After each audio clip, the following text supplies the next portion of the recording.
Energy, the holy grail, is a power source that's inexpensive and clean with no emissions. Well over 100 startups in Silicon Valley are working on it.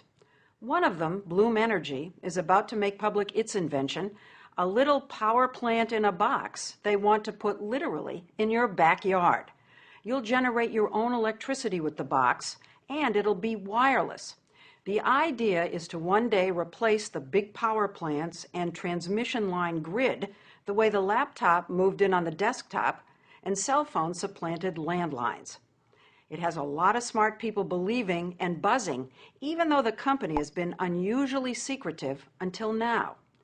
K.R. Schroeder invited us for a first look at the innards of the Bloom box that he's been toiling on for nearly a decade. What could this power? This could power a U.S. home. Average United States house? home. Entire house, 24/7, 365. Something that small? The way we make it is in 2 blocks. This is a European home. The 2 put together is a U.S. home. Because we use twice as much energy? Yeah, is that what and this will power 4 Asian homes. So 4 homes in India, your Absolutely. native country. 4 to 6 homes in our country. It sounds awfully dazzling. It is real. It works. He says he knows it works because he originally invented a similar device for NASA. He really is a rocket scientist. This invention working on Mars would have allowed the NASA administrator to pick up a phone and say, Mr. President, we know how to produce oxygen on Mars. So this was going to produce oxygen so people could actually live on Mars? Absolutely. When NASA scrapped that Mars mission, K.R. had an idea. He reversed his Mars machine, so instead of making oxygen, he pumped oxygen in. He invented a new kind of fuel cell, which is like a very skinny battery that always runs. K.R. feeds oxygen to it on one side and fuel on the other. The two combine within the cell to create a chemical reaction that produces electricity. No need for burning or combustion. No need for power lines from an outside source. In October 2001, he managed to get a meeting with John Doerr from the big Silicon Valley venture capital firm Kleiner Perkins. How much do you think I need to come up with the next big thing? Oh, that's my job, to find entrepreneurs who are going to change the world and then help them. John Doerr has certainly changed our world. He's the one who discovered and funded Netscape, Amazon, and Google. When he listened to K.R., the idea seemed just as transformative. Efficient, inexpensive, clean energy out of a box. But Google, 25 million. This man said how much money? At the time, he said over $100 million. Didn't smoke start coming out of your ears? And no? No. That was okay? That was okay. So nothing he said scared you? Oh, I wasn't at all sure it could be done. But there was a selling point. Clean energy was an emerging market worth gazillions. I like to say that the new energy technologies could be the largest economic opportunity of the 21st century. Was this your very first Clean energy investment? Yeah. This was the very first.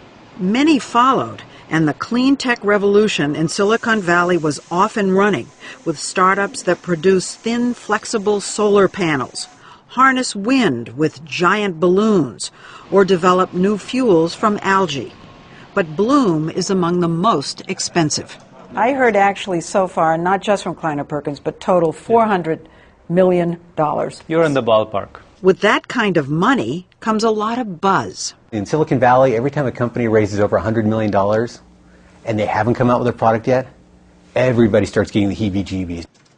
Michael Kanellis is the editor-in-chief of the website Green Tech Media. You're very skeptical. I can see this, obviously. I'm skeptical, I'm hopeful, but I'm skeptical because people have tried fuel cells for, since the 1830s. Yeah. They're great ideas, right? Just producing energy at an instant.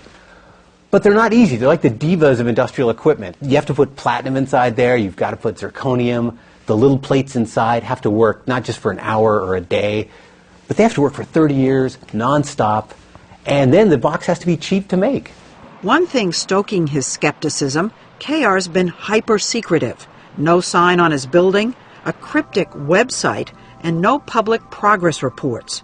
Given the stealthiness, we were surprised when KR showed us for the very first time how he makes the secret sauce of his fuel cell on the cheap. Actually, I feel like I'm on a cooking show. You're Martha Stewart. Absolutely. So let's take that cooking analogy. Okay. Start with the flour. The flour. Okay? What is that? That is beach sand. It's beach sand? Ocean beaches in multiple continents has this material in abundance.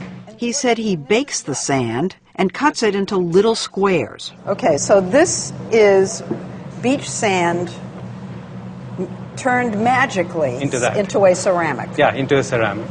And then he coats it with green and black inks that he developed. Okay, is it a secret formula? There is a secret formula. Okay. And you take that and you apply that, you paint that on either side of this white ceramic to get a green layer and a black layer.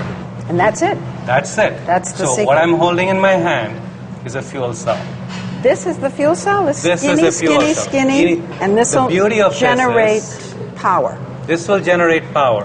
One disc powers one light bulb. The taller the stack of discs, the more power it generates. In between each disc, there's a metal plate, but instead of platinum, KR uses a cheap metal alloy. The stacks are the heart of the Bloom box. Put 64 of them together, and you get something big enough to power, say, a Starbucks. So this is it? KR offered to give me a sneak peek inside the Bloom box. Nobody has seen this before. Are you going to let me look inside? Absolutely. Okay. Why not? This is... So, go ahead. Here we go. Okay.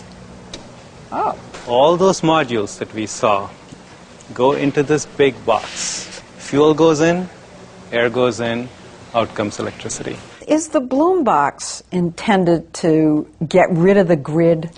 The Bloom box is intended to replace the grid for its customers. It's cheaper than the grid. It's cleaner than the grid. Now, won't the utility companies see this as a threat and try to crush Bloom? No, I think the utility companies will see this as a solution. All they need to do is buy Bloom boxes, put them in the substation or the neighborhood, and sell that electricity. And they'll buy these boxes? They buy nuclear power plants. They buy gas turbines from General Electric. To make power, you still need fuel. Many past fuel cells failed because they needed expensive pure hydrogen. Not this box. Our system can use fossil fuels, like natural gas. Our system can use renewable fuels, like landfill gas, biogas. Solar? We can use solar. You know, it's very difficult for us to come in here and make an evaluation. How are we supposed to know whether what you're saying is true? Why didn't we talk to our first customers? He already has customers. 20 large, well-known companies have quietly bought and are testing Bloom boxes in California. Like FedEx. We were at their hub in Oakland the day Bloom installed their boxes, each one costing $700,000 to $800,000. One reason the companies have signed up is that in California, 20% of the cost is subsidized by the state, and there's a 30% federal tax break because it's a green technology. In other words, the price is cut in half. We have FedEx, we have Walmart. Yeah, yes. Walmart? Absolutely. Staples? Staples. So who was the first? Google was the very first Google company. Was the first. Yes. These 4 units have been powering a Google data center for 18 months.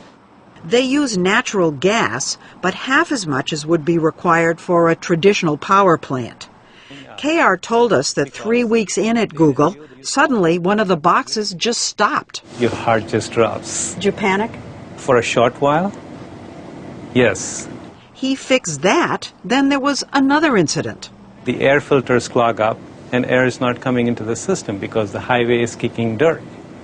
You just flip the system around and the problem is gone. Another company that's bought and is testing the Bloom box so KR can work out the kinks is eBay. Its boxes are on the lawn in the middle of its campus in San Jose. These things fuel almost 15% of the power on this campus.